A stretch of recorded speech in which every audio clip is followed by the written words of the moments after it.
স্বার্থপর এই দুনিয়া, খোদার কসম কারোর জন্য থামে না, বড় স্বার্থপর। হ্যাঁ, যেদিন বাপের জানাজা পড়ে, যেদিন বাপের লাশ কবরে দাফন করে, সেদিনও বংশধর সন্তান ছেলে মেয়ে ঘন্টাখানিক 2-4 ঘন্টা কাইন্দা কাটটা হইলো, রাতের বেলা ঠিকই ভাত খায়।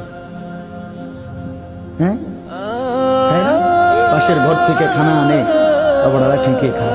স্বার্থপর দুনিয়া থামে না রে ভাই, থামে না দুনিয়া। ওই জন্য আমাদের কারোর জন্য থামবে না। তুমি আমি মরে গেলে শেষ।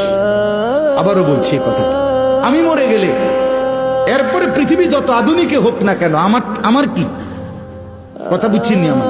আমি মরার পরে যদি সবার ঘর স্বর্ণের বাড়ি হয়ে যায়, তো আমার লাভ হইল কি? আমার মৃত্যুর পরে যদি সব মানুষ আধুনিক হইয়া সাঁদের দেশেও জায়গা, আমার ফায়দা কি? আমি তো না, আমি তো মরে গেলাম। যে কবরে চলে গেল সে কি আর ফিরে আসবে? আল্লাহ আমাদেরকে বুঝ